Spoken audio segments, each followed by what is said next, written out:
संजय सिंह जी से ये पूछना चाहता हूं कि आप मुझे बता दीजिए कि आप शराबी हैं। भाई साहब मैं तो नहीं हूं, अभिजीत जसरोटिया टी टॉटलर है। आप अगर शराबी हैं तो मैं कह नहीं सकता, क्योंकि आपका विधायक कहता है कि सभी के सभी हिंदू शराबी हैं। क्या लगता है एनसी जो है वो बैकडोर से इन्हें सपोर्ट कर रही है ताकि वो अशोक सिंह का जो टॉपिक है वहीं पर क्लोज हो जाए? क्योंकि देखिए उस बारे में तो अब कोई बात ही नहीं कर रहा। इनके खुद के एमएलए जो हैं अकबर लोन, वो तो असेंबली के अंदर पाकिस्तान जिंदाबाद के नारे लगाते थे। तो ऐसे बंद कर दो, चक्का जाम कर दो, कोई यहाँ से वहां नहीं पहुंच सके, कोई इधर से उधर नहीं पहुंच सके। उसके चलते जिस मासूम बच्चे की यहाँ पर जान चलेगी, उसकी जान को क्या ये संजय सिंह वापस ला सकते हैं या वो महराज मलिक वापस ला सकता है? महराज मलिक को लेकर पूरे जम्मू कश्मीर में इस समय प्रोटेस्ट नजर आ रहा है और डोडा आज बंद है।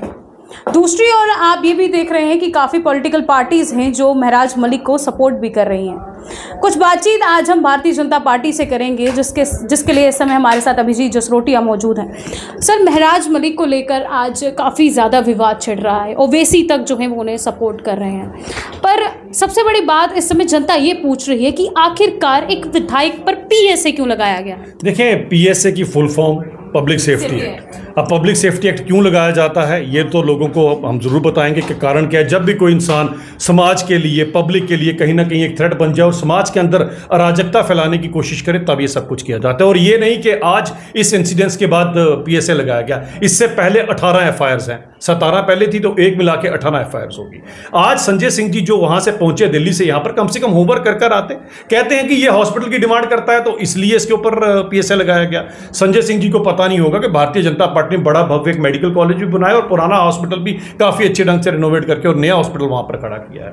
अब इनको यह भी नहीं पता होगा कि हॉस्पिटल के लिए नहीं, बल्कि हॉस्पिटल में काम करने वाले डॉक्टर, उनको जो मेंटली टॉर्चर किया जाता, उनको उनका काम नहीं करने दिया जाता। इस तरह का षड्यंत्र आपके इसी विधायक ने बुना और उन डॉक्टर्स को उन अपनी वो सेवाएं निवृत्त कर सके, उसके लिए भी उनके रास्ते में रोड़े डालने वाला काम आपके इसी विधायक ने किया। मैं संजय सिंह जी से ये पूछना चाहता हूं कि आप मुझे बता दीजिए कि आप शराबी हैं। भाई साहब मैं तो नहीं हूं, अभिजीत जसरोटिया टी टॉटलर है। आप अगर शराबी हैं तो मैं कह नहीं सकता, क्योंकि आपका विधायक कहता है कि सभी के सभी हिंदू शराबी हैं। आप पूरे हिंदुओं को शराबी लेबल करना, अगर आपका विधायक इस तरह के काम करता है, आप इसके साथ खड़े हों, हम इसके साथ खड़े नहीं होंगे। और इसके ऊपर जो कार्रवाई हो रही है बिल्कुल कानून के तहत कार्रवाई हो रही है। हाँ सर, मेरा दूसरा सवाल आपसे रहेगा। देखिए, अभी पिछले ही दिनों अशोक सिंह को लेकर काफ़ी ज़्यादा बवाल खड़ा हुआ था। क्या लगता है एनसी जो है वो बैकडोर से इन्हें सपोर्ट कर रही है ताकि वो अशोक सिंह का जो टॉपिक है वहीं पर क्लोज हो जाए? क्योंकि देखिए उस बारे में तो अब कोई बात ही नहीं कर रहा। आज सिर्फ महराज की गूंज जो है हर जगह नजर आ रही है। देखिए, नेशनल कॉन्फ्रेंस का तो इतिहास ही कुछ इस तरह का है। वो जरूर महराज मलिक की सपोर्ट करेंगे, वो तो करेंगे।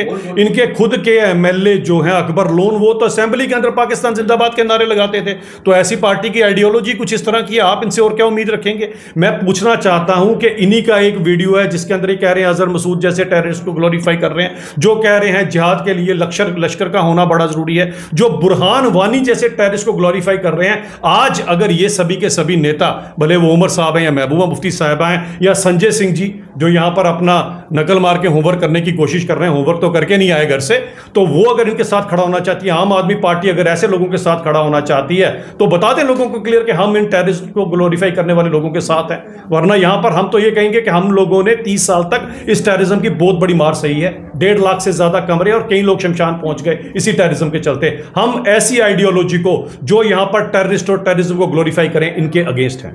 सर, मैं 2 चीज़ें यहाँ पर इस समय आपको कहना चाहूँगी। देखिए, प्रदर्शन जो है अच्छा है, जिन लोगों ने उन्हें चुना है, जिन्होंने इन्हें एमएलए बनाया, कुछ सोच समझकर बनाया होगा, आज वो उनके साथ खड़े हैं। पर कल प्रदर्शनकारियों ने एम्बुलेंस को आगे नहीं जाने दी और एडमिनिस्ट्रेशन भी फेल हुई वहाँ से एम्बुलेंस को आगे भेजने में, जिसमें एक 2 महीने की मासूम बच्ची की मृत्यु हो गई। उसका कसूरवार कौन है? वहाँ पर उसके पिता ये चीख कर बोल रहे हैं कि पुलिस द्वारा ये कहा गया है कि आप आगे नहीं जा सकते। देखें, इसका भी कसूरवार अगर कोई है तो आपका यही विधायक इसका कसूरवार है। उसका कारण यह है कि कल जब ये अरेस्ट होने लगा था, इसने क्या कहा था, अगर आपको याद होगा, बंद कर दो, चक्का जाम कर दो, कोई यहां से वहां नहीं पहुंच सके, कोई इधर से उधर नहीं पहुंच सके। उसके चलते जिस मासूम बच्चे की यहां पर जान चलेगी, उसकी जान को क्या ये संजय सिंह वापस ला सकते हैं या वो महराज मलिक वापस ला सकता है? तो हमें ये बताएं, आपकी इस सोची राजनीति के चलते मासूम बच्चे की जान चली गई, इसका कसूरवार कौन है? वही कसूरवार है जिसने लोगों को बरगलाया, ये बोला कि आप चक्का जाम कर दीजिए। अरे भाई साहब, तुम्हारे ऊपर 18 एफआईआर है, उन 18 एफआईआर का जवाब तो दो, ये तो बताओ कि तुमने किया क्या है। लोगों को बरगलाकर जिस तरह का काम करते हो तभी तो पीएसए नाफिज किया गया इनके ऊपर। सर मेरा एक आखिरी सवाल रहेगा, ज़्यादा हम बात नहीं करेंगे इतनी लंबी चौड़ी इस चीज़ को लेकर। तमाम जनता का ये कहना है कि अगर ऑलरेडी इतनी एफआईआर्स थी तो फिर पहले क्यों नहीं एक्शन लिया गया? क्या इंतज़ार किया जा रहा था किसी ऐसे एक वीक पॉइंट का जहां पर महराज को पकड़ा जा सके या फिर उस पर अपनी पकड़ जो है वो मजबूत की जा सके? देखिए, इसके अंदर ऐसा होता है कि आहिस्ता आहिस्ता जब आप एफआईआर लगती जाती हैं और मल्टीपल एफआईआर जब आपके ऊपर लगती हैं तो एक टाइम आ जाता है वो वाला करने वाला। मैंने तो इससे पहले मेरे अगर आप इंटरव्यू सुनेंगे तो मैंने साफ कहा था कि ये सब चीज़ों के ऊपर पीएसए लगना चाहिए। लेकिन मुझे लगता है कि जब होता है जिस तन लागे वो तन जाने, कोई क्या जाने पीड़ पड़ाई, आज जब इनको लगा है कि ऐसा हुआ है और उसके बाद इन्होंने कार्रवाई लिए, देर है दुरुस्त है, लेकिन ये कार्रवाई बड़े देर पहले हो जानी चाहिए। लेकिन इसके लिए पूरे का पूरा एक रूल होते हैं और उस गाइडलाइंस के अकॉर्डिंग ही किया जाता है। लेकिन जो इंसान समाज के लिए खतरा बन जाए, जो इंसान हमारे, क्योंकि हमारे देश का सेकुलरिज्म हमारी नींव है, उसके ऊपर हिंदू और मुसलमानों को आपस में बांटने की या बरगलाने की कोशिश करे और इस तरह के अगर टेररिज्म को ग्लोरीफाई करने की कोशिश करे तो उसके ऊपर जरूर ऐसी कार्रवाई होनी चाहिए। बहुत बहुत शुक्रिया। तो ये थे अभिजीत जसरोटिया हमारे साथ। देखिए, महराज मलिक का टॉपिक जो है वो इस समय जम्मू कश्मीर में काफ़ी ज़्यादा फैला हुआ है और आग उगल रहा है।